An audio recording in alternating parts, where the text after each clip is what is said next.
how do you know that this trade is high probability? The first thing you want to do, the first thing you want to know is what is the overall trend? Now, once you find the overall trend and you see that the overall trend is, for example, bullish, that means what you want to do is you want to go to your either higher time frame like 4 hour, daily, weekly, monthly, and you want to look for a higher time frame point of interest where you want to use and take the trade. Now, if you can focus on these two and use the lower time frame break of structure to get in, this is your classic high probability trade setup. An example is this gold. Now, if you're looking at gold, this is long-term bullish, monthly bullish, weekly bullish. Overall trend on gold is bullish. So all you're looking for is a higher time frame point of interest. Example, you can see there's an imbalance here.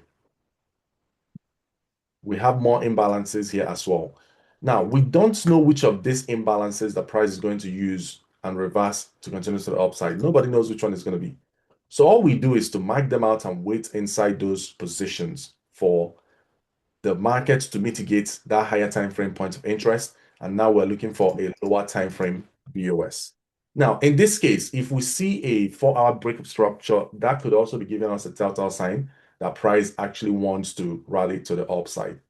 Now, in this case, you can see that on the 4 hour time frame, after we came to that downside, mitigated that inefficiency, took liquidity. Now, I don't want us to align time frames yet here because even though that weekly inefficiency aligns with a 4 hour inefficiency, so we can actually use a 15 minutes break of structure down here. But because we want this trade to be an A plus setup, we want it to be a high probability trade setup, it's better to wait for a 4 hour break of structure to confirm the trend shift. And right here, you can see there's a significant 4 hour break of structure. After that, what do we do next? We are now looking for key levels that price will come to for us to look for buy opportunities. What are those key levels? Imbalances.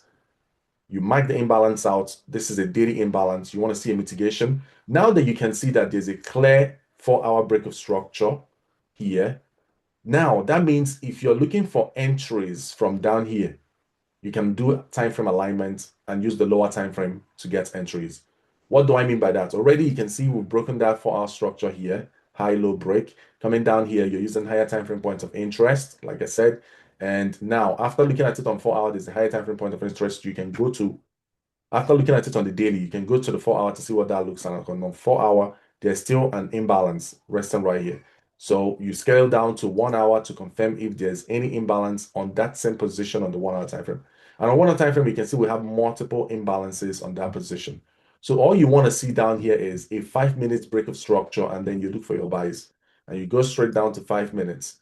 And you can see that on 5 minutes time frame, the market was ranging to the downside, consistently creating lower highs, lower low, lower highs, lower low, lower highs, lower low, lower highs, and this lower low before we now broke the structure. So the moment we broke this structure here significantly and closed above it, all you want to see is a retest. And look at how price retested very nicely on that high right here. And that would have given you a high probability trade setup. From that high, all you have to do is you target your low-hanging fruit objective, or you can even target an imbalance that price will go into. Now you go straight up to 1 hour. You're looking for imbalances that price could come into.